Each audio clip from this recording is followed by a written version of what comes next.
नमस्कार दोस्तों, स्वागत है आप सभी का आपके अपने इस YouTube चैनल पर। दोस्तों, आज की इस क्लास में एक बार फिर से उत्तर प्रदेश पुलिस भर्ती 2024 के लिए रीजनिंग का एक दमदार सेशन देखेंगे। दोस्तों, आज का हमारा रीजनिंग का जो प्रैक्टिस सेट रहेगा वो आपका प्रैक्टिस सेट नंबर 17 यानी कि 17 नंबर का प्रैक्टिस सेट रहने वाला है। और यूपी पुलिस के लिए मैंने पिछले 16 पार्ट भी करवाए हैं, तो आपसे निवेदन है कि आप लोग यदि पिछले 16 पार्ट नहीं देखे हैं तो आप लोग पिछले पार्ट्स को भी देखिए। जो यूपी पुलिस के प्रीवियस ईयर पेपर हुए थे उन पिछले पार्ट्स में सारे के सारे पेपर को विधिवत तरीके से हमने सॉल्व किया है। तो प्रीवियस ईयर पेपर आपके एग्जाम के लिए इंपॉर्टेंट है, इसलिए आप लोग पिछले पार्ट्स को भी देखेंगे। आज की इस क्लास में आप सभी को रीजनिंग को एकदम बेहतरीन तरीके से बताएंगे। आज की ये क्लास जो रहेगी इसमें 30 क्वेश्चन रहेंगे, जिनमें से कुछ इस प्रकार से क्वेश्चन है। जैसे आप क्वेश्चन नंबर 25 को देख रहे हैं, लिखा है दोस्तों पाई, थीटा और चिन्ह। पाई, थीटा और चिन्ह, ये तीन आपके सामने वर्ग यानी कि तीन शब्द हैं।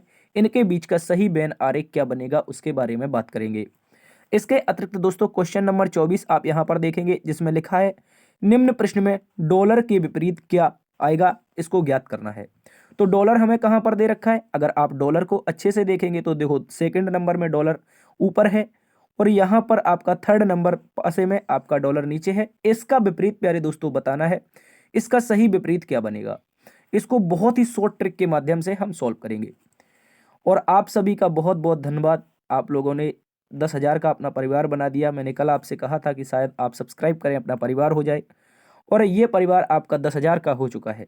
ठीक है, थैंक यू आप सभी का। चलिए दोस्तों, शुरुआत करते हैं आज की इस क्लास की। देखो साथियों, यदि आपको इस क्लास का पीडीएफ प्राप्त करना है, अगर आप इस क्लास के पीडीएफ से पढ़ना चाहते हैं तो डिस्क्रिप्शन में दिए गए लिंक के माध्यम से अपने टेलीग्राम को ज्वाइन कर लेंगे, जो कि DS सर ऑफिशियल नाम से है। यहाँ पर दोस्तों हम आपको प्रतिदिन इंपॉर्टेंट जो नोट्स हैं वो यहाँ पर उपलब्ध करवाते हैं। इसके अतिरिक्त क्लास से संबंधित इंफॉर्मेशन भी यहाँ पर डालते हैं, तो आप लोग टेलीग्राम को जरूर ज्वाइन करेंगे। चाहो तो आप हमें इंस्टाग्राम पर फॉलो कर सकते हैं, DS सर ऑफिशियल 13 नाम से। ठीक है दोस्तों, चलिए शुरुआत करते हैं आज की इस क्लास की। पहले क्वेश्चन की ओर चलते हैं। देखो, ये परिवार जो है अपना 10,000 का हो गया है। आपको फिर से बता दिया जाए, आपने ये जो प्यार दिया है यूपी पुलिस के लिए, ये प्यार मैं ऐसे ही नहीं जाने दूंगा। पूरी मेहनत करूंगा, जो जो कुछ भी मेरे से बनेगा वो आप लोगों के लिए करूंगा। ठीक है, तो दिस इज क्रेजी, यानी कि ये एक अच्छा पल है। 10,000 सब्सक्राइबर हो चुके हैं, ये आपका अपना परिवार है। इसमें मेरा योगदान सिर्फ इतना है कि मैंने आपको कंटेंट उपलब्ध करवाया है। बाद बाकी इसको आपने जो ऊंचाइयों तक पहुंचाया है, मैं उम्मीद करूंगा कि आप इस तरह इसको निरंतर पहुंचाते रहेंगे। एक बार फिर से दिल से आप सभी का धन्यवाद। चलिए शुरुआत करते हैं आज के पहले प्रश्न से। आज का पहला प्रश्न मित्र आपके सामने है क्वेश्चन नंबर 1। क्वेश्चन नंबर 1 में कहा है उस विकल्प का चयन करें जिसमें शब्दों का आपस में वही संबंध है जो नीचे दिए गए शब्द युग्म के शब्दों के बीच में है। देखो यहाँ पर दोस्तों आपको एक शब्द युग्म दे रखा है जिसका नाम है हल्दी और मसाले। कह रहा है शब्द युग्म में मित्र आपसे कहा है कि हल्दी और मसाले का वही संबंध है। प्रश्न का ऐसा कौन सा विकल्प है जो प्रश्न के संबंध के अनुसार बनेगा। तो देखो, अगर हम बात करते हैं दोस्तों हल्दी के बारे में, किसके बारे में, हल्दी के बात करेंगे तो आप क्या कहेंगे, हल्दी सर क्या है, एक प्रकार का मसाला है। आपने देखा होगा हल्दी क्या है दोस्त, एक प्रकार का मसाला है। जब हमारे घर में सब्जियां बनती हैं तो सब्जियों में जो कलर होता है, पीला पीला कलर करने के लिए हल्दी का प्रयोग करते हैं, तो ये हमारे सेहत के लिए भी अच्छा होता है। ठीक है, तो ये एक प्रकार का मसाला है। उसी प्रकार अंजीर और काजू की बात करेंगे तो ये इसका सही उत्तर नहीं बनेगा। अंजीर अलग से फल है, काजू आपका ड्राई फ्रूट है। खजूर और मेवा की बात करेंगे, देखो विकल्प नंबर जो 2 है, विकल्प नंबर 2 है मित्र, ये आपका सही उत्तर हो जाएगा। देखो, जिस प्रकार हल्दी एक मसाला है उसी प्रकार जो खजूर होगा, जो हमारा खजूर होगा, खजूर मित्र एक प्रकार का मेवा है। आपने नाम सुना होगा, यदि आपके घर में पूजा और पाठ वगैरह ये होते हैं तो खजूर मेवा होता है, जिसमें ये सप्तमेवा बोला जाता है या पंचमेवा बोला जाता है। अगर आप पंचमेवा लेने जाएंगे तो हो सकता है दुकानदार आपको खजूर ना दे, लेकिन जैसे ही आप इसको सप्तमेवा बोलेंगे तो वो खजूर इसमें जरूर डालेगा। तो खजूर आपका क्या है मित्र, ये आपका एक पंचमेवा है। इस बात को आप लोग अच्छे से याद रखेंगे। ठीक है, खुमानी अलग फल है, नाशपाती अलग फल है। जायफल एक प्रकार का मसाला है, सूखी मिर्च भी एक प्रकार का मसाला है। देखो हल्दी की बात कर रहा है मसाले से, तो देखो हल्दी क्या है, मसाला है, तो खजूर आपका मेवा हो जाएगा। अगले प्रश्न की ओर चलते हैं। क्वेश्चन नंबर 2 आपके सामने है। कह रहा है उस विकल्प का चयन करिए जिसमें शब्दों का वही संबंध है जो दिए गए शब्दों का मध्य में स्थित है। कह रहा है क्रोध अगर भावना से संबंधित है, किसका मित्र, आपसे कहा है क्रोध, क्रोध अगर भावना से संबंधित है तो बताओ ऐसा कौन सा विकल्प है जो इस प्रश्न का सही उत्तर बनेगा। कौन से दो शब्द ऐसे होंगे जो प्रश्न के अनुसार होंगे।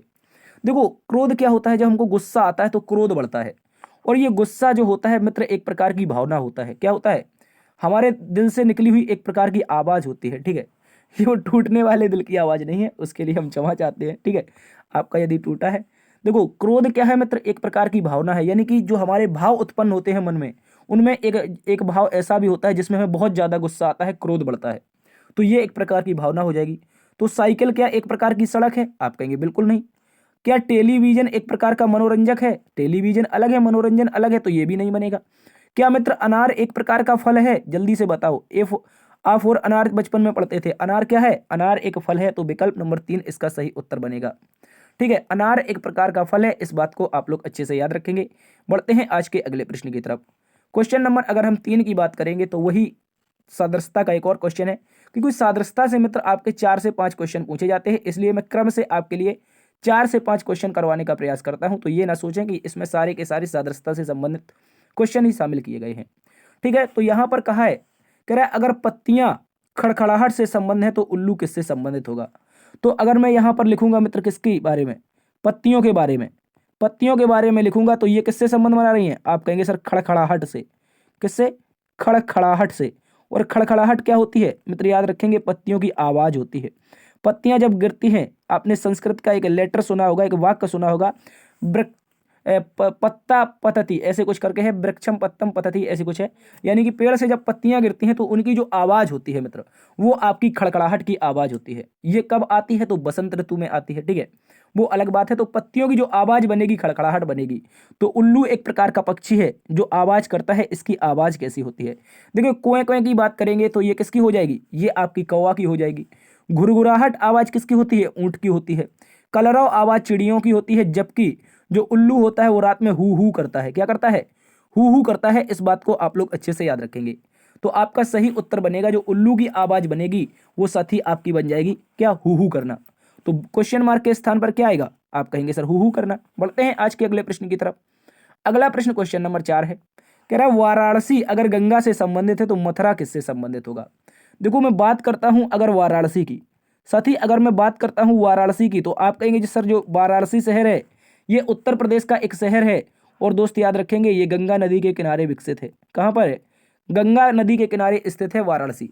और अगर वहीं पर मथुरा की बात कर लेंगे तो मथुरा भगवान कृष्ण की नगरी, कंस की नगरी कह सकते हैं।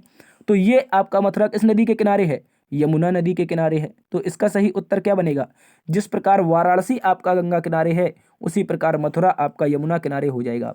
देखो ऐसे ही प्रश्न आपको एग्जाम में आएंगे, ठीक है, आपके एग्जाम में जो प्रश्न बनेंगे वो ऐसे ही बनेंगे, बिल्कुल हो सकता है इनसे मिलते जुलते सिमिलरिटी शब्द बन जाए, ठीक है, तो इसलिए आप इन सभी को याद रखेंगे। बढ़ते हैं आज के अगले प्रश्न क्वेश्चन नंबर 5 की तरफ। क्वेश्चन नंबर 5 सरलीकरण का एक शानदार सा क्वेश्चन है, गणितीय संक्रियाओं से संबंधित।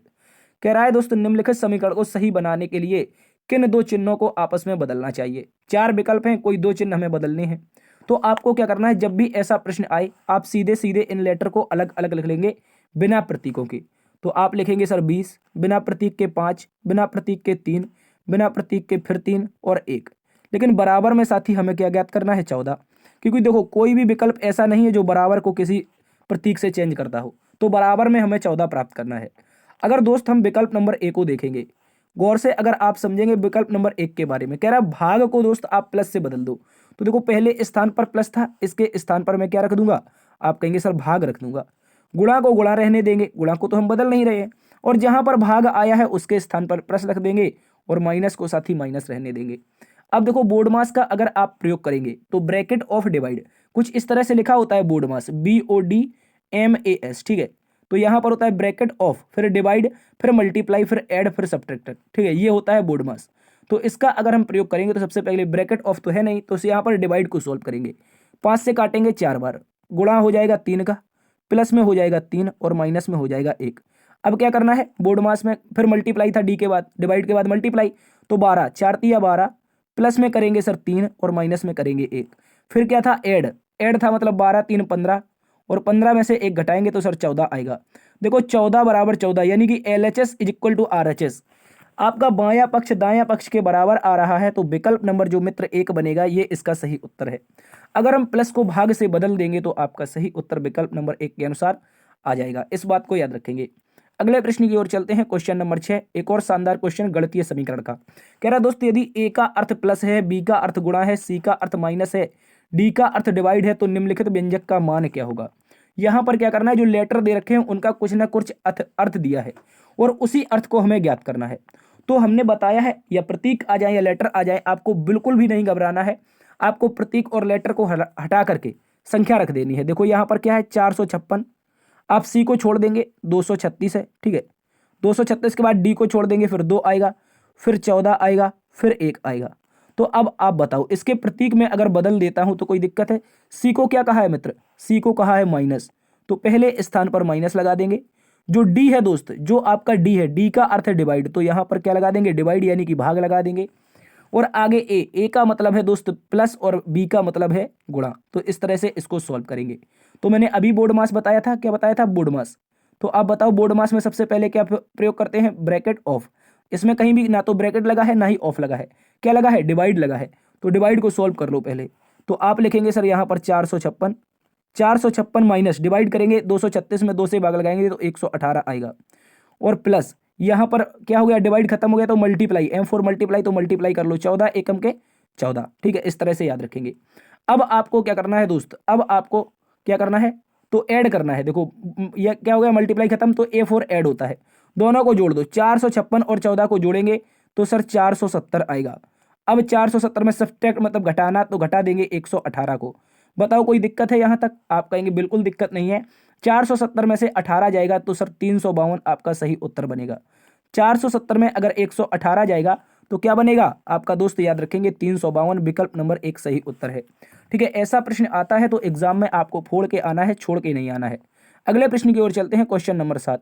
क्वेश्चन नंबर 7 भी एक शानदार क्वेश्चन है, इस बात को याद रखेंगे। कह रहा है निम्नलिखित 4 शब्दों में 3 किसी न किसी प्रकार से एक जैसे हैं, एक अलग है, अलग का चयन करो। क्या करना है, हमें फाइंड आउट करना है जो अलग लेटर होगा यहाँ पर।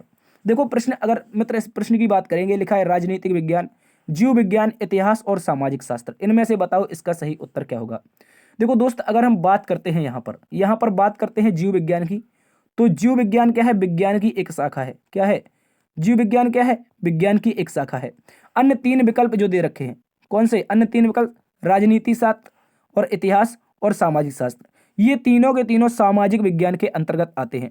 किसके अंतर्गत आते हैं, तो आप कहेंगे सर सामाजिक विज्ञान के अंतर्गत, ठीक है। राजनीतिक शास्त्र और आपके कौन से, आप कहेंगे आपका इतिहास और आप कहेंगे समाजशास्त्र, ये किसके अंतर्गत आते हैं, राजनीतिक विज्ञान के। लेकिन जीव विज्ञान विज्ञान की शाखा है, तो विज्ञान और सामाजिक विज्ञान में अंतर है।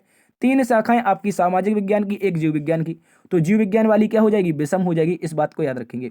अगले प्रश्न की ओर चलते हैं। अगला क्वेश्चन है आपके पास 8 नंबर, जिसमें कहा है कि 4 शब्द एक बार फिर से दिए गए हैं, निश्चित तरीके से 3 एक जैसे हैं, एक अलग है, अलग का चयन कीजिए। देखो यहाँ पर मित्र लिखा है कीवी, चील, बतख और गिद्ध। कीवी, चील, बतख और गिद्ध की बात करेंगे तो बिना समय व्यर्थ किए इसका आप सही उत्तर कीवी लगाएंगे। कीवी दोस्त क्या है, आपका न्यूजीलैंड का राष्ट्रीय पक्षी है।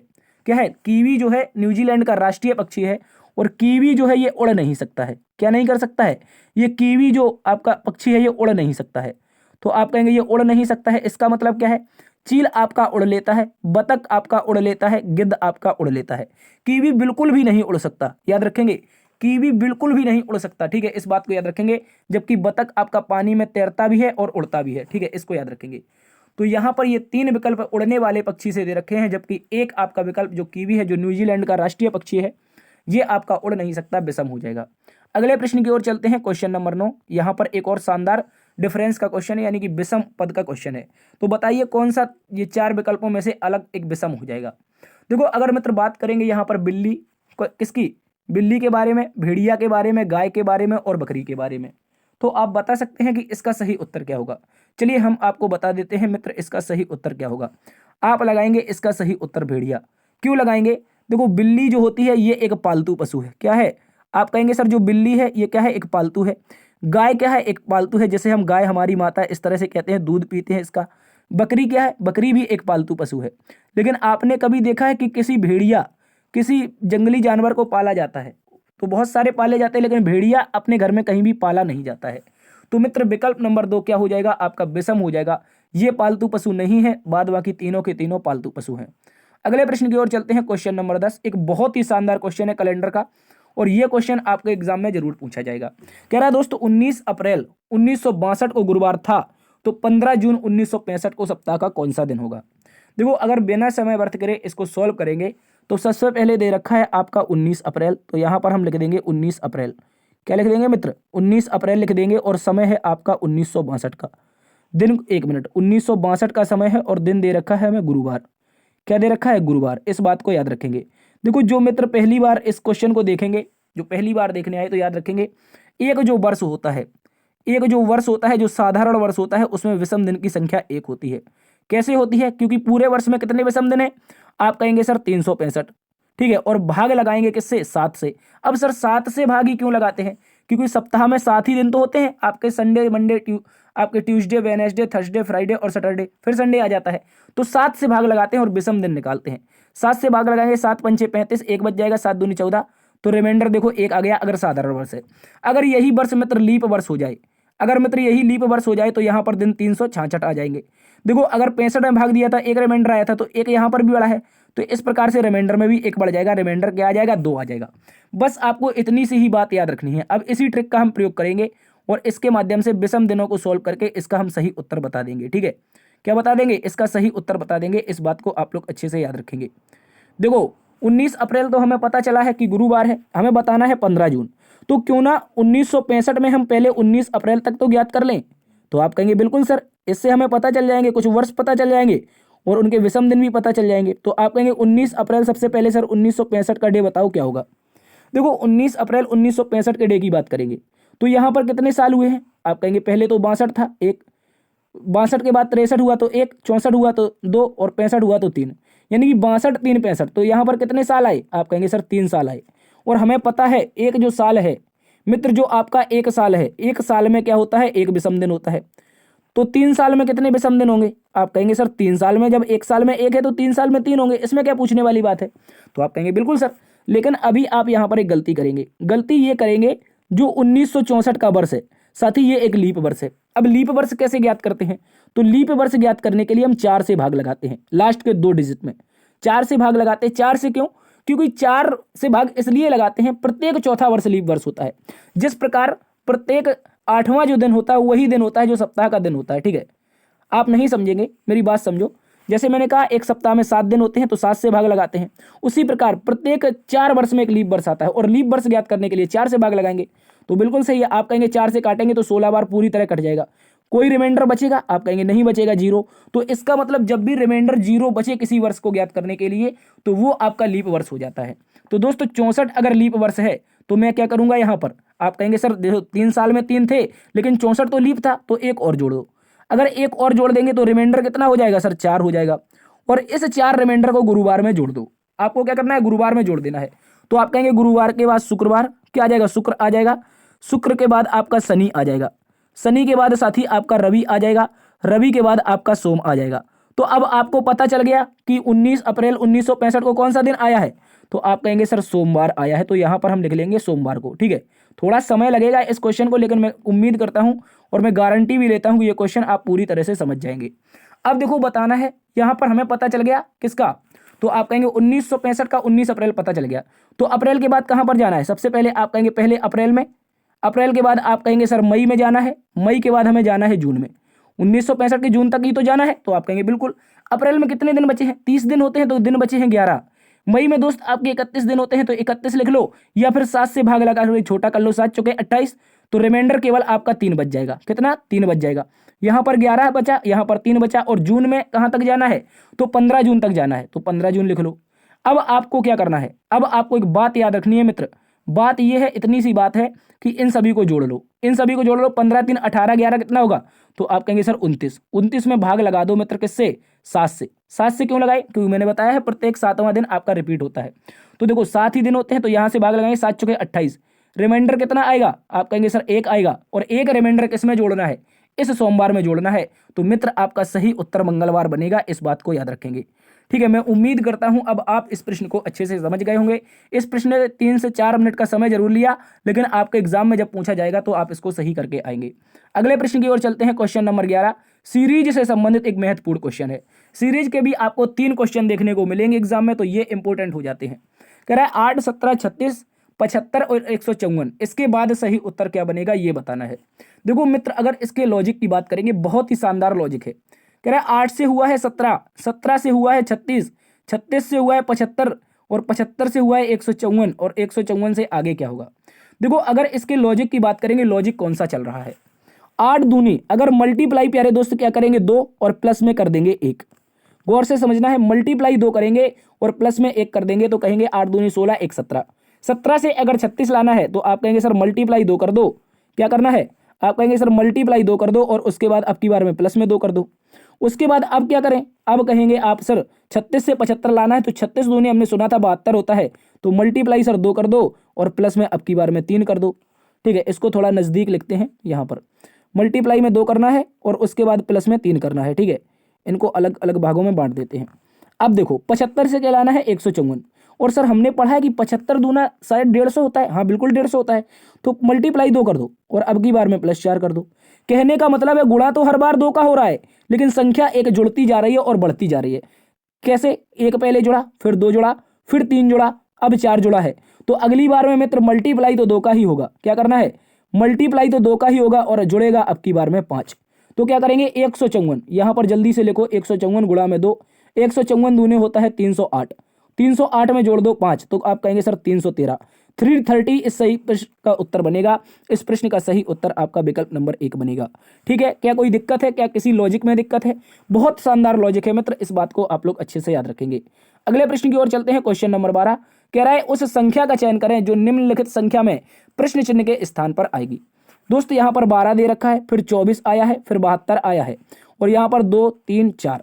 तो देखो ऐसा प्रश्न जब भी आपको आए, एक संख्या आपके सामने कैसी हो, बड़ी हो, फिर एक छोटी हो, फिर एक बड़ी हो, फिर एक छोटी हो, फिर बड़ी, फिर छोटी हो, तो आपको क्या करना है, बिल्कुल भी टेंशन नहीं लेना है। आप कैसे सॉल्व करेंगे, अल्टरनेट सॉल्व करेंगे। हर बार मैंने बताया है दोस्त, आप इसको अल्टरनेट सॉल्व करेंगे और अल्टरनेट सॉल्व करेंगे तो आपका सही उत्तर आ जाएगा। कैसे आ जाएगा चलिए देखते हैं। देखो 12 का मल्टीप्लाई अगर 2 में मित्र कर दें तो कितना 24 आ जाएगा, और 24 का मल्टीप्लाई अगर हम 3 में कर दें तो 72 आ जाएगा, तो और 72 का मल्टीप्लाई 4 में कर दें तो क्वेश्चन मार्क के स्थान पर आ जाएगा, क्योंकि पहले 2 का गुणा, फिर 3 का गुणा, फिर 4 का गुणा।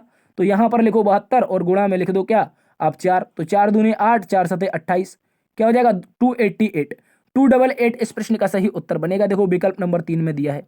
किसी को कोई प्रॉब्लम है, कोई दिक्कत है, जल्दी से बताओ। अब आप कहेंगे सर 2, 3, 4 का क्या होगा, तो 2, 3, 4 में भी अल्टरनेट बना लो, 2, 3, 4 में भी अल्टरनेट बना लो यहां से। तो आप कहेंगे सर पहली बार में +1 हुआ है और अगली बार में भी +1 हुआ है। अगर सीरीज आगे भी बढ़ती तो फिर से हम +1 कर देते, लेकिन सीरीज आगे बढ़ नहीं रही है, तो लॉजिक हमारा क्लियर है। नीचे अल्टरनेट 2 का गुणा, 3 का गुणा, 4 का गुणा, तो 288 आपका सही उत्तर है। क्वेश्चन मार्क के स्थान पर 288 आएगा। अगले प्रश्न की ओर चलते हैं। क्वेश्चन नंबर 13, ये भी एक बहुत ही शानदार क्वेश्चन है, ये भी सीरीज में आता है और लेटर सीरीज का है।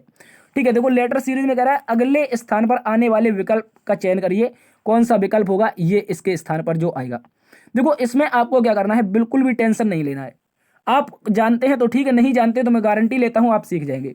आप क्या करेंगे, देखो पहले का पहले से संबंध बनाएंगे, पहले लेटर का हमेशा पहले वाले लेटर से ही संबंध बनाना है दोस्त। ठीक है, तो अगली बार में जो पहले वाला लेटर आएगा उसको ज्ञात कर लेंगे। एफ आता है 6 पर, आई आता है 9 पर, एल आता है 12 पर और ओ आता है 15 पर, तो अगला वाला क्या बनेगा। देखो 6 से 9 पर गए 3 हुआ जुड़ा, फिर 9 से 12 पर गए 3 जुड़ा, 12 से 15 पर गए तो 3 जुड़ा, और 15 से 3 जोड़ेंगे तो सर 18, और 18 हमें पता होना चाहिए प्लेस वैल्यू किसकी होती है, आर की। तो विकल्प जो आर से शुरू होगा वो सही उत्तर बनेगा। देखो विकल्प नंबर 2 को हम हटा देते हैं। उसके बाद आगे चेक करते हैं। आगे जब साथी चेक करेंगे तो दूसरे लेटर को देखो, यहां पर क्या है, 1 मिनट, यहां पर आप जब दूसरे लेटर को देखेंगे तो जी से संबंध बनाना है। उसके बाद फिर यहां पर देखेंगे तो आगे संबंध बनाना है, और आगे देखेंगे तो क्यू से संबंध बनाना है, और अगला संबंध किससे बनेगा ये हमें बताना है। देखो बी से जी हुआ है, बी होता है सर 2 पर और जी होता है 7 पर। बताओ कितना जुड़ा है, आप कहेंगे सर 5 जुड़ा है। ठीक है, कितना जुड़ा, 5। और एल होता है 12 पर, तो 7 से 12 पर जाना है तो 5 जुड़ेगा। और उसके बाद क्यू होता है 17 पर, तो फिर से 12 से 17 पर जाएंगे 5 जुड़ेगा, तो अब की बार में भी 5 जोड़ देंगे, 17, 5, 22। क्या होगा साथी, 22 होगा। और 22 प्लेस वैल्यू पता होनी चाहिए सर, वी की होती है। तो ये वाला 4 नंबर का विकल्प गलत हो गया। अब लास्ट वाले को चेक कर लेते हैं। अब लास्ट वाले को जैसे ही चेक करेंगे, ए का लास्ट से ई, तो ए 1 पर ई 5 पर, तो कितना जुड़ा, 4 जुड़ा। ई से आगे देखेंगे 9 पर आई होता है, तो 4 से 5 जोड़ेंगे, क्या करेंगे, 5 पर ई है और 9 पर ये है, 5 4 9, तो फिर से 4 जुड़ जाएगा। फिर आगे देखेंगे 9 4 13, देखो 9 पर आई होता है, 13 पर एम होता है, तो फिर से 4। और एम में अगर हम 4 जोड़ देंगे, हमें याद होना चाहिए, एम में अगर 4 जोड़ देंगे दोस्त, तो 13 4 17, क्या होगा 17, और 17 प्लेस वैल्यू क्यू की होती है। तो आर और वी और क्यू इस प्रश्न का दोस्त सही उत्तर बनेगा। विकल्प नंबर आपका जो 1 है वो आपका सही उत्तर होगा, इस बात को याद रखेंगे। अगले प्रश्न की ओर चलते हैं। अगला प्रश्न दोस्तों क्वेश्चन नंबर 14 है। क्वेश्चन नंबर 14 भी एक बहुत ही शानदार क्वेश्चन है। यह भी एक प्रकार की सीरीज होती है और ये लुप्त श्रृंखला वाली सीरीज होती है, और यह क्वेश्चन भी आपके एग्जाम में आता है। तो कह रहा है अक्षरों का वह संयोजन चुने जिससे निम्नांकित श्रृंखला के रिक्त स्थानों पर क्रमबद्ध रूप से रखे जाने पर श्रृंखला पूर्ण हो जाएगी। तो सर इसका कोई लॉजिक है, कोई ट्रिक है, कैसे सॉल्व करेंगे इसको? आपको क्या करना है, जब भी ऐसी सीरीज मिले तो तुरंत से इसके टोटल लेटर काउंट कर लेने हैं। 1 2 3 4 5 6 7 8 9 10 11 12 13 14 15 और 16। कितने आए साथी? आप कहेंगे 16 आए। और 16 लेटरों की पेयर बनाना आसान है। 16 लेटर आए, ये कैसे बनते हैं, 4 गुणा 4 में बनते हैं। तो 4 गुणा 4 में बना देते हैं। पहले 4 लेटर यहाँ पर, दूसरे 4 लेटर यहाँ पर, और तीसरे 4 लेटर यहाँ पर, चौथे अगले वाले हो जाएंगे।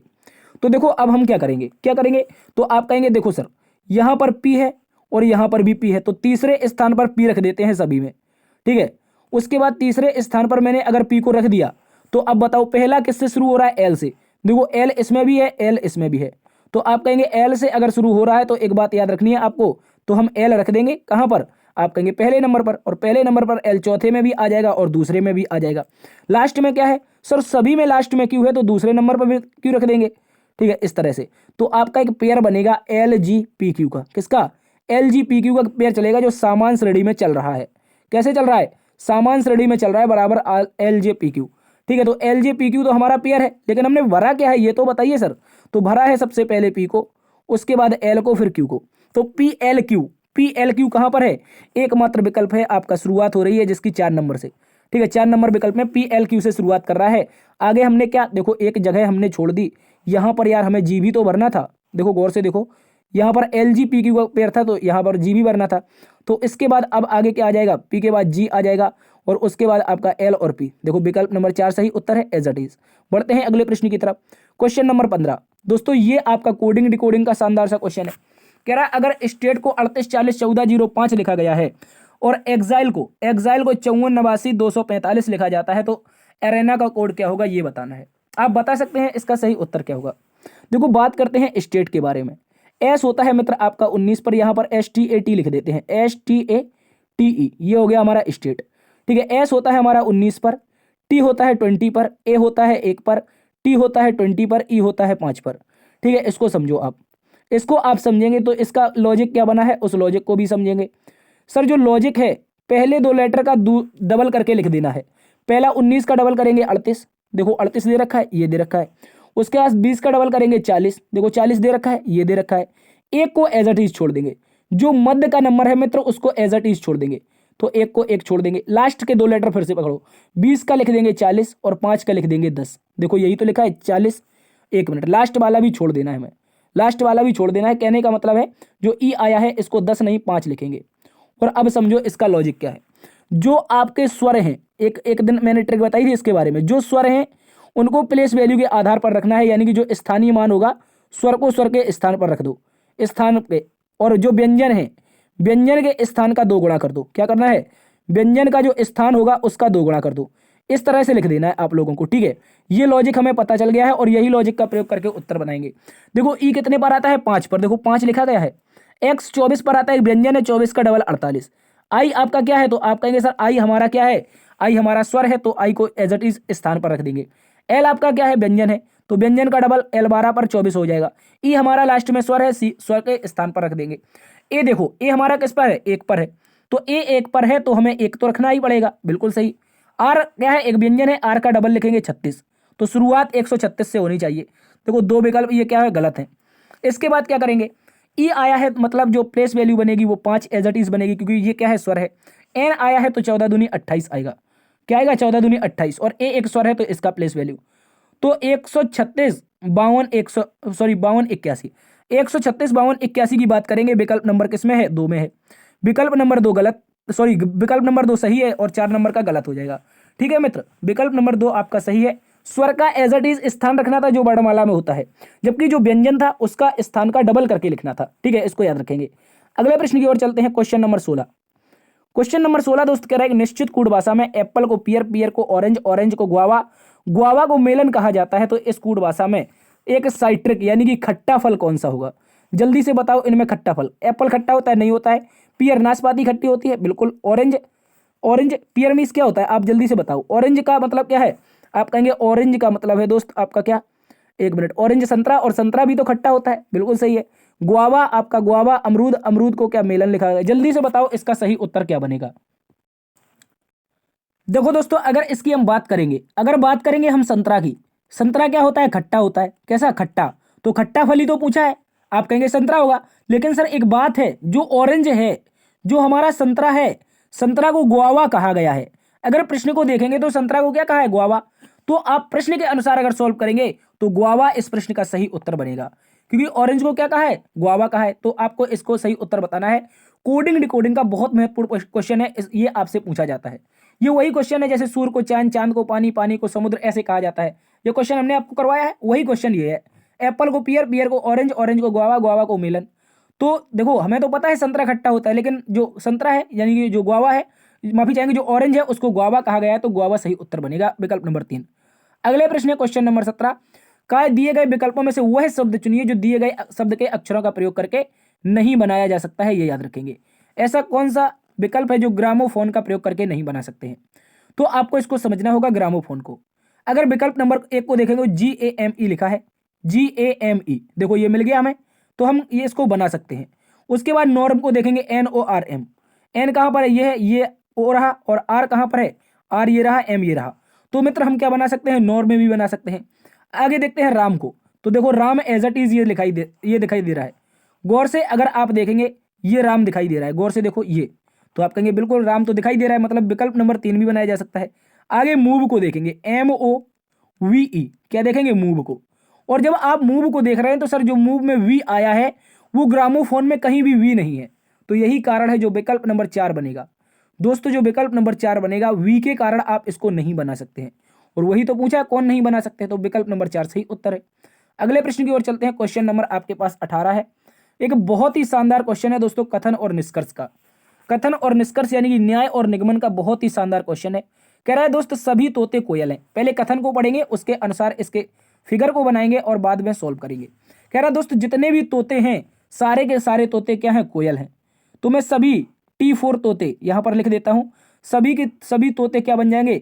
हमारे कोयल बन जाएंगे, K4 कोयल। गौर से समझो, मैं सभी के सभी तोते को क्या बना दूंगा? K4 कोयल बना दूंगा, इस बात को याद रखेंगे। आगे क्या है? सभी कोयल खरगोश हैं। सभी कोयल क्या हैं? आप कहेंगे सर खरगोश हैं, तो यहां पर सभी कोयल का पार्ट क्या बना देंगे? खरगोश बना देंगे, तो यहां पर मैं लिख दूंगा खरगोश। ठीक है, यहां पर खरगोश हो जाएगा, इस बात को याद रखेंगे। आगे क्या है दोस्त? सभी खरगोश सांप हैं। जितने भी खरगोश क्या हैं? वो आपके स्नेक हैं, इस बात को याद रखेंगे। तो मैं सभी के सभी खरगोश को क्या बना दूंगा? स्नेक बना दूंगा। तो यहां पर ये इस तरह से आपका आरेख बनेगा। एक मिनट, ये आपका मित्र इस तरह का आरेख बनेगा, ये आपका स्नेक आ जाएगा, इस बात को याद रखेंगे। ठीक है, अब देखो कहा है निष्कर्ष को पढ़ते हैं। कह रहे सभी तोते स्नेक यानी सांप हैं। क्या सभी के सभी तोते सांप के अंदर आ रहे हैं? आप कहेंगे देखो तोता तो सबसे छोटा पार्ट था, T4 तोता बनाया था, और ये आपका पहले तो आपके ये किसके किसके कोयल के अंतर्गत, फिर खरगोश के अंतर्गत, फिर सांप के अंतर्गत, मतलब सांप के बड़े वाले सर्कल के अंदर सारे के सारे तोते आ रहे हैं। कहने का मतलब है निष्कर्ष नंबर 1 सही उत्तर है, इसको याद रखेंगे। आगे क्या है? सभी सांप कोयल हैं। क्या इतना बड़ा सा सर्कल जो रेड कलर से बनाया है वो इतने छोटे सर्कल के अंदर आ सकता है? जल्दी से बताओ। जो मैंने ब्लू कलर से सर्कल बनाया है और जो रेड कलर का सर्कल है, तो क्या ब्लू कलर में आपका रेड सर्कल आ सकता है? आप कहेंगे नहीं आ सकता है। नहीं आ सकता है तो गलत है, सभी सांप कोयल नहीं बनेंगे। आगे कहते हैं सभी खरगोश तोते हैं। क्या खरगोश, देखो कहां पर मैं बात कर रहा हूं, एक मिनट कलर चेंज कर लेता हूं यहां पर, एक मिनट थोड़ा सा समय दीजिए। देखो कह रहा है कि सभी के सभी खरगोश, खरगोश कहां पर है? जो ग्रीन आपके सर्कल में बने हैं, वो सभी के सभी खरगोश इस छोटे से सर्कल T4 तोते वाले सर्कल में आ सकते हैं। आप कहेंगे सर ये इतना छोटा सर्कल है, इसके अंतर्गत सारा का सारा तो आ ही नहीं सकता। किसका? खरगोश का, क्योंकि खरगोश का ग्रीन सर्कल बहुत बड़ा दे रखा है यार, और टी के अंतर्गत नहीं आएगा, मतलब तोते के अंतर्गत नहीं आएगा, तो ये वाला भी गलत हो जाएगा। आगे देखो, सभी कोयल सांप हैं, क्या सभी के सभी कोयल, कोयल कहां पर है? तो देखो ब्लू पेन से, जो ब्लू पेन बना रखा है हमने ये वाला, ये बना है K4 कोयल, क्या सभी कोयल का पार्ट खरगोश में आ रहा है? आप कहेंगे बिल्कुल। और ये आपका सांप में भी तो आ रहा है, क्योंकि सबसे बड़े सर्कल के अंतर्गत आपका ही तो आ रहा है आपका कोयल, तो आप कहेंगे बिल्कुल सर। तो इसका मतलब है ये वाला भी सही है। तो अब हमें पता चला जो निष्कर्ष नंबर 1 है, निष्कर्ष नंबर 4 है, वही अनुसरण करते हैं और कोई अनुसरण नहीं करता है। तो विकल्प नंबर जो 2 बनेगा ये आपका सही उत्तर बनेगा। जल्दी से बताओ क्या आपको समझ में आया है, एक बार थम्स अप करके बता दीजिए। ठीक है, बढ़ते हैं आज के अगले प्रश्न की तरफ। अगला प्रश्न क्वेश्चन नंबर 19, और एक और शानदार कथन निष्कर्ष से संबंधित क्वेश्चन। कह रहा दोस्तों सभी हेलमेट वस्तुएं हैं। ये क्वेश्चन आपको 3 से 4 मिलेंगे, याद रखना है, ये 3 से 4 मिलेंगे, कथन निष्कर्ष, कथन कार्रवाई और अवधारणा पूर्व धारणा वाले। ठीक है, याद रखेंगे, ऐसे क्वेश्चन आपको छोड़ने नहीं है। तो क्वेश्चन में हमसे सबसे पहले कहा है दोस्त, जितने भी हेलमेट हैं सभी के सभी हेलमेट वस्तुएं हैं। तो यहां पर सारे के सारे हेलमेट H4 हेलमेट बनाएंगे और इनको क्या बनाएंगे? सभी को वस्तुएं बनाएंगे। तो यहां पर लिख दूंगा मैं वस्तुएं। ठीक है, क्या हो जाएंगी? वस्तु हो जाएंगी। ठीक है, आगे का कुछ हेलमेट वाहन है। कुछ हेलमेट क्या है मित्र? वाहन है, मतलब हेलमेट का इतना इतना सा जो पार्ट है ये क्या आ जाएगा? आप कहेंगे वाहन आ जाएगा। तो यहां पर मैं लिख दूंगा वाहन को। ठीक है, इस तरह से। अब देखो कहा है कुछ वस्तुएं हेलमेट हैं, वस्तु मतलब बाहर से अंदर की ओर पूछ रहा है। गौर से समझो मैं कहां पर कह रहा हूं। ये आपका ब्लू सर्कल वस्तु है और ये जो पर्पल सर्कल है ये आपका किसका है? आप कहेंगे हेलमेट का। तो कह रहा है कुछ वस्तुएं हेलमेट हैं, मतलब इतना बड़ा सा ये जो आपका वस्तु का पार्ट दे रखा है, इतने बड़े पार्ट में कुछ पार्ट आ रहा है आपका हेलमेट का। आप कहेंगे कुछ कहां? पूरा आ रहा है। इसका मतलब क्या हो जाएगा? बाहर से अंदर की ओर जाएंगे और कुछ पूछेगा तो आप सही बताएंगे, इस बात को याद रखेंगे। ठीक है, आगे क्या है दोस्तों? कुछ वाहन हेलमेट हैं। कुछ वाहन हेलमेट है, देखो वाहन यहां पर है और हेलमेट यहां पर है। तो देखो इतना इतना सा ये पार्ट बन तो रहा है, जहां से मैं रेड डॉट कर रहा हूं ये आपका वाहन हेलमेट बन तो रहा है। तो आप कहेंगे बिल्कुल, ये वाला भी सर सही हो जाएगा। आगे कह रहा है कुछ वाहन वस्तुएं हैं। तो वाहन कहां पर मैंने बनाया? ग्रीन सर्कल से, वस्तु ब्लू सर्कल से। तो इन दोनों का भी तो कॉम्बिनेशन ये वाला बन रहा है, ये एरिया जहां पर मैं डॉट कर रहा हूं ये वाला एरिया भी तो आ रहा है। तो आप कहेंगे बिल्कुल सर कुछ वाहन भी वस्तुएं हो जाएंगे, इसका मतलब ये वाला भी सही हो जाएगा। तो देखो अब इस स्थिति में क्या कहेंगे? सभी निष्कर्ष 1 2 3 अनुसरण करते हैं। All conclusion 1 2 and 3 are followed. ठीक है, इसको आप लोग अच्छे से याद रखेंगे। ठीक है, मोस्ट इंपोर्टेंट क्वेश्चन है दोस्त, ऐसा क्वेश्चन भी आपसे एग्जाम में पूछा जाएगा। अगले प्रश्न की ओर चलते हैं। क्वेश्चन नंबर आपके पास 20 है और ये आपका क्रम व्यवस्था परीक्षण से शानदार सा क्वेश्चन पूछा गया है। कह रहा है दोस्त 7 मित्र हैं MNOPQR और S, प्रत्येक की ऊंचाई अन्य से भिन्न है, केवल 2 लोग Q से लंबे हैं। तो मैं Q को अगर यहां पर बना दूं कोई तकलीफ है? आप कहेंगे बिल्कुल नहीं। और कहा है केवल 2 लोग, एक यहां पर आ जाएगा एक यहां पर आ जाएगा। ये किससे लंबे हैं? Q से लंबे हैं। तो दोस्तों पहली लाइन में कहा है P Q से लंबा है। P का किससे लंबा है? आप कहेंगे Q से लंबा है लेकिन O से छोटा है। जो P नाम का शख्स है मित्र वो आपका O से तो लंबा है, सॉरी Q से तो लंबा है, Q से लंबा है P, लेकिन किससे छोटा है? O से छोटा है। तो ये लाइन बन गई, O से छोटा हो गया P और Q से लंबा हो गया P। बिल्कुल सही बन गई। ठीक है, इसके बाद आगे समझो। कह रहा है दोस्त M R से लंबा है लेकिन S से छोटा है। इस लाइन की बात कर रहा हूं मैं, M R से लंबा है लेकिन S से छोटा है। लेकिन दोस्त यहां पर एक बात तो आपको दी नहीं गई है, M R S के बारे में कुछ नहीं दिया है, लेकिन जैसे ही आगे लाइन पढ़ते तो कह रहा है केवल 3 लोग S से लंबे हैं। तो S से लंबे 3 लोग कौन हो जाएंगे? एक O हो जाएगा, एक P हो जाएगा और एक Q हो जाएगा। तो चौथे स्थान पर आपका कौन हो जाएगा? S हो जाएगा। ठीक है, इस तरह से आप समझेंगे, गौर से समझो मैं कहना क्या रहा हूं। जो 3 लोग हैं S से लंबे वो कौन हो जाएंगे? OPQ। तो चौथे स्थान पर लंबा जो बनेगा S बन जाएगा। आगे कहा है M R से तो लंबा है लेकिन S से छोटा है। तो M नाम का जो शख्स होगा वो किससे लंबा होगा? R से लंबा हो जाएगा। देखो ये लंबा बना दिया और S से छोटा हो जाएगा, तो ये मैंने छोटा बना दिया। कोई दिक्कत? अभी तक कोई दिक्कत नहीं है। ठीक है, आगे कहा है N सबसे छोटा है। जो N नाम का मित्र शख्स है वो सबसे छोटा है, तो R से भी नीचे N आ जाएगा। दोस्त हमसे कहा है Q और R के मध्य में कितने लोग बैठे हैं? कितने लोग की ऊंचाई Q और R के मध्य में है? तो Q कहां पर है? ये रहा Q। R कहां पर है? ये रहा। तो बताओ कितने लोग आ रहे हैं? एक S आ रहा है, एक M आ रहा है, मतलब 2 लोग आ रहे हैं और 2 लोग आपके विकल्प नंबर 1 में दे रखे हैं। तो 2 लोग विकल्प नंबर 1 इस प्रश्न का सही उत्तर हो जाएगा, इसको याद रखेंगे। चलिए दोस्तों चलते हैं आज के अगले प्रश्न की तरफ। क्वेश्चन नंबर 21 कह रहा है दिए गए पैटर्न को ध्यानपूर्वक पढ़ें और उस संख्या को चुनें जो इस प्रश्न में क्वेश्चन मार्क के स्थान पर आ सकती है। देखो यार बहुत सारे मित्रों की हमारी वो रहती है, कमेंट कह रहे थे कि सांप नहीं दिखता है। क्या नहीं दिखता है? सांप नहीं दिखता है। तो सांप के लिए आप या तो इसको 240 पर देख लो, तो आपका डाटा और कम जाएगा। लगभग आप 40 से 50 MB में देख लेंगे, लगभग 60 MB में, 240 में। अगर आप 360 में देखेंगे तो आपका डाटा मुश्किल से जाएगा कितना, आपका 120 या 130 MB। तो मैं चाहूंगा 130 MB तो यार 10 रील देखेंगे चली जाएंगी। तो आप इस क्लास को 50 से 60 मिनट की जो क्लास होती है इसको 360 में जरूर देखिए, ठीक है। और चाहो तो आप इसको 2 गुना पर भी देख सकते हैं, ठीक है। चलते हैं दोस्त आज के अगले प्रश्न, सॉरी इस प्रश्न की बात करते हैं। तो बताओ इसका सही उत्तर क्या होगा। कह रहा है एक क्वेश्चन मार्क दोस्त हमें दे रखा है, किसको, ये क्वेश्चन मार्क दे रखा है, ठीक है। इसके स्थान पर बताना है क्या होगा। देखो इस प्रश्न का लॉजिक बहुत ही शानदार है। इस प्रश्न का जो लॉजिक माना गया है आयोग के द्वारा, आयोग ने क्या किया था, पहली जो आपके ये स्तंभ दे रखे हैं, पहला जो स्तंभ दे रखा है इसमें सभी का क्या कर देना है दोस्त, क्यूब कर देना है। कहने का मतलब जो 3 है, 3 का क्यूब करना है, पावर 4 करना है, ठीक है। यहाँ पर जो 3 है इसकी पावर 4 करना है। 3 की पावर 4 करेंगे मतलब 3 गुणा 3 गुणा 3 और गुणा 3, तो 3 की पावर 3, 3 त्रिका 9 और 3 त्रिका 9, 9 नमा के कितना 81, ठीक है। इसको याद रखेंगे। तो ये लॉजिक बनेगा, 3 की पावर आपको क्या करनी है, क्यूब के स्थान पर 4 कर देनी है, और 3 की पावर 4 कितनी आएगी, 81 आएगी। और आपको अब क्या करना है, इन दोनों नंबरों को जोड़ देना है, बराबर में रख के इन दोनों को नंबर को जोड़ देंगे, 45 और प्लस में 36, और 45 प्लस जैसे ही 36 करेंगे तो 6 5 11 4 3 7 1 8। तो देखो पहली संख्या की पावर 4 बराबर में दोनों पीछे की संख्याओं का योग है।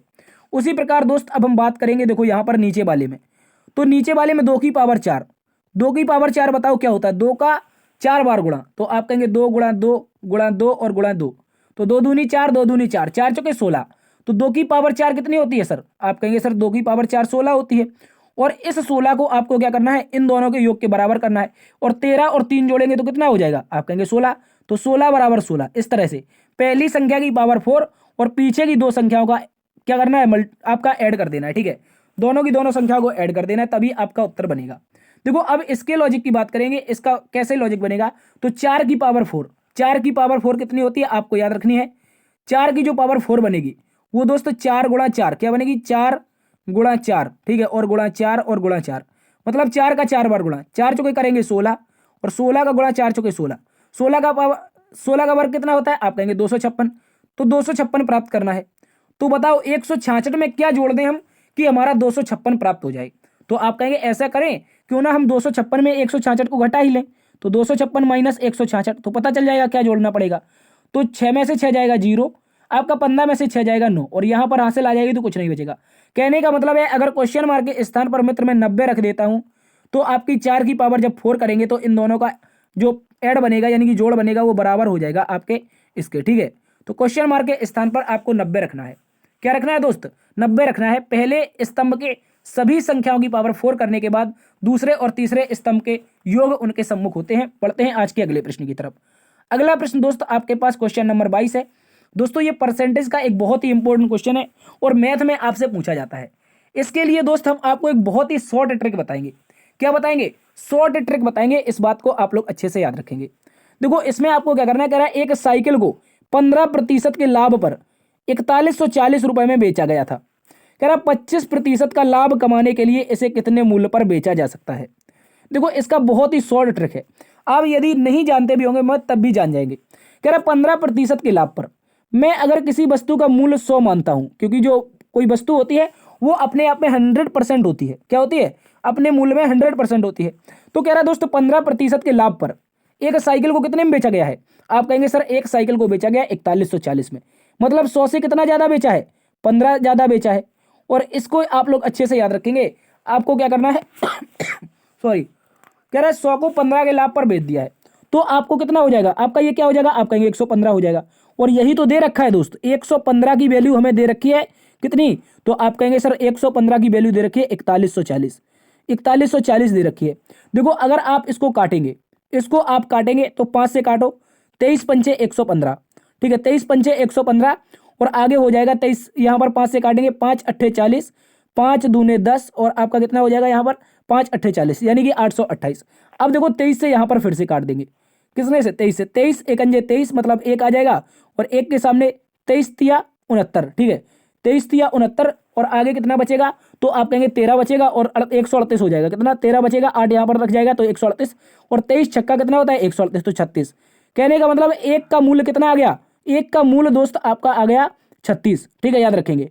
एक का मूल्य 36 आ गया तो मूल्य कितने का बताना है, 25% एक्स्ट्रा। 25% का मुनाफा कमाना है तो 100 से 25 एक्स्ट्रा, कितना करेंगे, 100 से 25 एक्स्ट्रा करेंगे तो 125 हो जाएगा। तो एक का मान 36 है तो 125 का मान क्या होगा, तो आप कहेंगे इसी 36 का इसमें गुणा कर देंगे तभी तो मान पता चल जाएगा। तो 36 पंचे 180, 36 दूनी 72 18, 72 18 90, 36 एकम 36, 36 9 45, देखो 4500 आ गया। विकल्प नंबर 1 आ गया, बहुत ही शॉर्ट ट्रिक से, ठीक है दोस्तों, बहुत ही शॉर्ट ट्रिक से ये क्वेश्चन का आंसर आया है। आप बताओ क्या ये आपको पसंद आया, समझ में आया अच्छे से। करना क्या था, 15% का कोई व्यक्ति था साइकिल बेचकर लाभ कमा रहा था। साइकिल अपने आप में 100% थी, ठीक है, कितनी थी 100%, 15% पर लाभ पर बेच रहा था, मतलब 115, 115 की वैल्यू दी 141 और यहाँ पर 115 को जब हमने काटा यहाँ पर 115 को, तो एक का मान निकाला 36 और हमें ज्ञात कितने का करना था 125 का, तो 36 का 125 में गुणा कर देंगे, 4500 आपका सही उत्तर हो जाएगा, याद रखेंगे। अगले प्रश्न की ओर चलते हैं। अगले प्रश्न में कहा है निम्नलिखित शब्दों को शब्दकोश के आने वाले क्रम के अनुसार व्यवस्थित करें। कह रहा है इनफेक्ट लिखा है, इन्फ्रेर लिखा है, क्या लिखा है इंड्यूलग लिखा है और आगे इंडस लिखा है और इनडायरेक्ट लिखा है, ठीक है। तो इनमें बताना है क्या होगा। देखो जब आप इन सभी को देखेंगे तो आई एन और आई एन सभी में कॉमन है, आप कहेंगे बिल्कुल सर। अब एफ जो होता है, अगर एक नंबर में देखेंगे एफ आपका 6 पर होता है, एफ को देखेंगे फिर से 6 पर होता है, और डी देखेंगे तो सर कितने पर, 4 पर होता है, यहां पर डी 4 पर होता है और यहां पर डी 4 पर होता है, ठीक है। तो ये जो पहला और दूसरा विकल्प है ये तो लास्ट में होने चाहिए किसी ना किसी में, ठीक है, तो इसको छोड़ देंगे। उसके बाद 4 4 4 वाले में देखेंगे तो देखो यहां पर यू दे रखा है, यहां पर यू, तो यू आपका कितने पर होता है सर 21 पर, यहां पर यू कितने पर होता है 21 पर होता है, तो यहां पर होता है आई, डी के बाद क्या दे रखा है दोस्त आई, और आई होता है 9 पर। तो दोस्तों विकल्प की जो शुरुआत होगी वो 5 से होगी, किससे, 5 से होगी, इस बात को याद रखेंगे क्योंकि 5 नंबर का सबसे पहले आएगा। तो आप कहेंगे जो 5 बनेगा वो हमारा पहले नंबर पर आएगा, तो विकल्प की अगर शुरुआत 5 से हो रही वही सही उत्तर बनेगा। देखो 2 और 4 वाले विकल्प गलत हो गए। और उसके बाद क्या करना है, देखो यहां पर भी 6 था और यहां पर भी 6 था, और लेकिन यहां पर जब हमने शुरुआत देखी थी तो 4 4 से हो रही थी, तो 6 6 वाले नंबर तो लास्ट में आने चाहिए, यानी कि एक या दो लास्ट में होंगे और 5 से शुरुआत होगी। देखो 1 या 2 लास्ट में नहीं है, 5 से शुरुआत होने वाले में, यानी विकल्प नंबर 1 में आपका विकल्प नंबर जो बनेगा मित्र वो आपका सही उत्तर बनेगा तीसरा, ठीक है। थोड़ा सा लॉजिक लगाना है आपको, आपका सही उत्तर आ जाएगा, इसको याद रखेंगे। अगले प्रश्न की ओर चलते हैं। अगला प्रश्न 24 नंबर है, कह रहा दोस्तों एक ही पासे की 3 अलग अलग स्थितियां दिखाई गई हैं और कह रहा है कि नीचे दर्शाया गया जो है उसमें उस विकल्प का चयन करें जो डॉलर के वाले फलक के सामने होगा, यानी डॉलर वाले फलक के विपरीत होगा। ये आपको डॉलर दे रखा है, इसका विपरीत बनेगा। तो इसमें आपको एक ट्रिक याद रखनी है दोस्त, बहुत ही शॉर्ट ट्रिक से मात्र 2 सेकंड में उत्तर लगा सकते हैं यदि आपको वो बात पता है। वो बात कौन सी है, वो बात ये है कि दोस्तों जो फलक होते हैं, 2 फलक जो विपरीत फलक होते हैं वो ना तो एक साथ कभी छिप सकते हैं, याद रखेंगे आप, इस तरह से लिख लेंगे कहीं पर नोट्स बना के, विपरीत जो फलक होंगे वो एक साथ छिप नहीं सकते, एक साथ क्या नहीं कर सकते, छिप नहीं सकते, और एक साथ विपरीत फलक क्या नहीं कर सकते, याद रखेंगे एक साथ विपरीत फलक दिख भी नहीं सकते, ठीक है, इसको याद रखेंगे। तो देखो एक साथ जहां पर विपरीत फलक जो है वो दिख रहे हैं तो वो गलत हो जाएगा, एक साथ विपरीत फलक जो छिप रहे हैं वो गलत हो जाएगा। कहने का मतलब है मित्र जो डॉलर के सामने लेटर आ रहे हैं वो डॉलर के साथ में नहीं होंगे।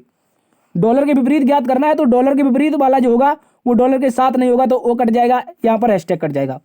उसके बाद यहाँ पर डॉलर है तो देखो ये एंड जो होगा ये कट जाएगा और कॉपीराइट भी कट जाएगा, क्योंकि हमने बताया है डॉलर का विपरीत ज्ञात करना है और विपरीत फलक जो होंगे वो कभी एक साथ दिखेंगे नहीं, ये एक ट्रिक है, ठीक है। तो अब देखो विकल्प नंबर 1 को देखेंगे, हैशटैग गलत क्योंकि यहाँ पर हमने काट दिया है, एंड गलत क्योंकि हमने यहाँ पर भी काट दिया है। उसके बाद क्या होगा, कॉपीराइट भी गलत क्योंकि यहाँ पर हमने काट दिया है। अब डॉलर के विपरीत जो बचेगा वो यूरो का निशान आ जाएगा, विकल्प नंबर 2 इसका सही उत्तर है। तो आपको इतनी सी बात याद रखनी है, चाहो तो आप इसको कहीं पर नोट करके लिख सकते हैं, इसको याद रख लेंगे तो केवल आपको डॉलर के साथ वाले जितने भी लेटर हैं वो काट देने हैं, आपका सही उत्तर आ जाएगा, ठीक है मित्र। चलते हैं आज के अगले प्रश्न की तरफ। अगला प्रश्न क्वेश्चन नंबर 25 करा, उस आरेख का चयन करें जो निम्नलिखित के बीच में सही से संबंध दर्शाता है। दोस्त हमारे पास पाई है, थीटा है और चिन्ह है, क्या है, पाई है, थीटा है और चिन्ह है। तो एक बात याद रखनी है, यहां पर सबसे पहले एक सर्कल बनाएंगे जो हमारा चिन्ह को डिनोट करेगा, किसको, यहां पर जो हमारा चिन्ह को डिनोट करेगा, किसको याद रखेंगे, चिन्ह को। उसके बाद चिन्ह के अंतर्गत ही मित्र आपके आते हैं पाई और थीटा। पाई और थीटा आते हैं। देखो पाई ऐसा बनता है और थीटा कैसा बनता है, जल्दी से बताओ। थीटा आपका कैसा बनता है, तो आप कहेंगे कुछ इस तरह से बनता है। तो फाई और थीटा जो है ये दोस्त आपके किसके, गणित के चिन्ह हैं, इसको याद रखेंगे। तो चिन्हों के अंतर्गत ये आ जाएंगे। कहने का मतलब एक सर्कल होगा, उसके अंदर दो अलग अलग सर्कल होंगे। तो जो विकल्प नंबर 1 है वो आपका सही उत्तर है, इसके अलावा कोई भी सही नहीं है। ठीक है, याद रखेंगे, कोई भी सही नहीं है, विकल्प नंबर 1 सही है। अगले प्रश्न की ओर चलते, कह रहे हैं निम्नलिखित में से असंगत की पहचान करें। जल्दी से बताओ ऐसा कौन सा विकल्प है जो इसका असंगत बनेगा। देखो अगर बात करते हैं, जो एफ है वो कितने से रेखाओं से बना है, ये एक रेखा, दो रेखा, तीन रेखा। एम को देखेंगे एक रेखा, दो रेखा, तीन रेखा और चार रेखा। ए को देखेंगे तो फिर ए एक रेखा, दो रेखा और तीन रेखा। देखो यहां पर जो ये तीन लेटर हैं, कौन कौन से, एफ, एम और ए, ये दोस्त आपके सरल रेखा से बने हैं। किससे बने हैं साथी, सरल रेखा से बने हैं, इस बात को याद रखेंगे। लेकिन जब आप जे को देखेंगे, जे किसी प्रकार की रेखा नहीं होती है। ये जो जे बनता है आपका, ये वाला, ये कोई रेखा नहीं है। ठीक है, याद रखेंगे, ये इस तरह का जे जो हम बनाते हैं ये वाला, तो ये आपका कई प्रकार की रेखा नहीं होती है, याद रखेंगे। यही इसका विषम उत्तर हो जाएगा। और यूपी पुलिस में ये क्वेश्चन आपसे पूछा गया था 2018 में। ठीक है, इसको आप लोग अच्छे से याद रखेंगे। अगले प्रश्न की ओर चलते हैं। अगला प्रश्न मानसिक अभिरुचि से संबंधित है और मानसिक अभिरुचि के आपके 5 क्वेश्चन पूछे जाते हैं जो आपके डिसाइडेबल होते हैं वर्दी के लिए। तो आप लोग मानसिक अभिरुचि को जरूर पढ़ेंगे। कह रहा है सीआरपीसी की किस धारा के अनुसार पुलिस अधिकारी किसी व्यक्ति को मजिस्ट्रेट के आदेश के बिना गिरफ्तार कर सकता है। यानी कि डीएम का आदेश हो या ना हो, तहसीलदार का, वो फिर भी पुलिस वाला उस व्यक्ति को गिरफ्तार करे, चाहे तो जिसको भी। वह कौन सी धारा है जिसमें यह लिखा है, तो दोस्तों याद रखेंगे ये आपका सही उत्तर बना देगी सीआरपीसी की जो धारा नंबर 41 होगी। सीआरपीसी में अभी मित्र कुछ बदलाव हो चुके हैं, इनको आप लोग अच्छे से याद रखेंगे। जैसे एक आपकी धारा थी 302। 302 धारा क्या थी, आपकी मर्डर की थी दोस्तों, इसको बदल करके धारा 101 कर दिया है, ये इंपॉर्टेंट है, याद रखेंगे।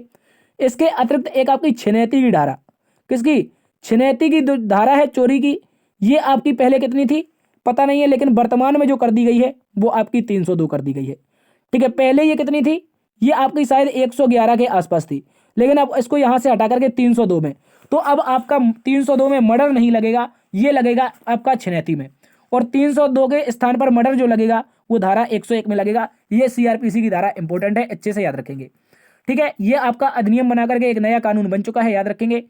जो पहले सीआरपीसी की धारा नंबर 41 होती थी, उसके अनुसार पुलिस वाला क्या कर सकता था, मजिस्ट्रेट के आदेश के बिना किसी को गिरफ्तार कर सकता था। ठीक है, इसको याद रखेंगे। अगले प्रश्न की ओर चलते हैं। अगला प्रश्न एक और शानदार सा क्वेश्चन है मानसिक अभिरुचि का। कह रहा दोस्तों, किसी महिला अभियुक्त को आपको गिरफ्तार करते समय किन बातों का विशेष ध्यान रखना चाहिए। ऑप्शन नंबर 1 में महिला पुलिस कर्मचारी की उपस्थिति आवश्यक है। यदि मित्र आप किसी महिला को गिरफ्तार करने जा रहे हैं पुलिस वाले बनने के बाद, तो याद रखेंगे आपको एक लेडीज कांस्टेबल जरूर ले जानी पड़ेगी। ठीक है, याद रखेंगे। तो पहला वाला जो यहाँ पर विकल्प है वो सही हो जाएगा। आगे कह रहा है महिला की परिचित के साथ में कारागार जाए। जिस महिला अभियुक्त को आप गिरफ्तार करने जा रहे हैं, तो आप बताओ जुर्म किया है उस महिला ने, तो क्या आप उस महिला के रिश्तेदार को साथ में कारागार में डालेंगे कि बातचीत करती रहे महिलाएं, बताओ जल्दी से बताओ, क्या डालेंगे। आप कहेंगे ये कानून के विरुद्ध है, तो विकल्प नंबर 2 गलत है। जिसने अपराध किया है दंड उसी को मिलेगा, किसी रिश्तेदार को नहीं मिलेगा। तो महिला का कोई भी परिचित उसके साथ कारागार नहीं जाएगा, महिला अकेली जाएगी। और कर्मचारी, अगर आप पुलिस कांस्टेबल के में मेल हैं, तो आप किसी फीमेल को अरेस्ट करने जा रहे हैं, तो उसके लिए आपके साथ क्या होनी चाहिए, याद रखेंगे, आपके पास होनी चाहिए मित्र एक लेडीज कांस्टेबल। अगले प्रश्न की ओर चलते हैं। अगला प्रश्न एक और इंपॉर्टेंट क्वेश्चन कह रहा दोस्तों, निम्नांकित आकृति में क्वेश्चन मार्क के लिए आकृति की पहचान कीजिए। देखो ये क्वेश्चन मार्क दे रखा है, इसकी आकृति की पहचान करनी है।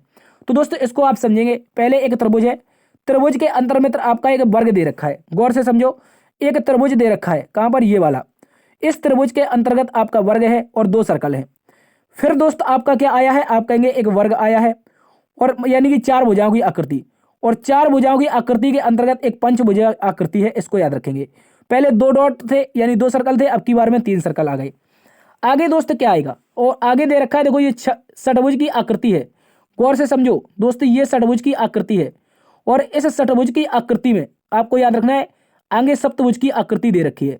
गौर से अगर आप इसको देखेंगे, गौर से इसको देखेंगे, तो ये सप्तभुज की आकृति आपको दे रखी है, और 5 आपके क्या है, गोल सर्कल है। तो दोस्तों जहां पर आपके 4 सर्कल आएंगे, क्योंकि पहले 2 सर्कल 3 सर्कल, अब की बार में 4 सर्कल आने चाहिए, तो 4 सर्कल देखो इसमें नहीं है, गलत है, इसमें नहीं है, गलत है। अब क्या करना है, चतुर्भुज आया था तो अगला वाला पंचभुज बनेगा। क्या बनेगा मित्र, अगला वाला आपका पंचभुज बनेगा, इसको याद रखेंगे। और इस पंचभुज के अंतर्गत क्या आएगा, आपकी षटभुज की आकृति आएगी। ठीक है, इस तरह से ये हमारा पंचभुज बन गया और इस तरह से इसके अंदर एक षटभुज की आकृति आ जाएगी और उसके अंतर्गत क्या होंगे, आपके 4 आपके डॉट होंगे।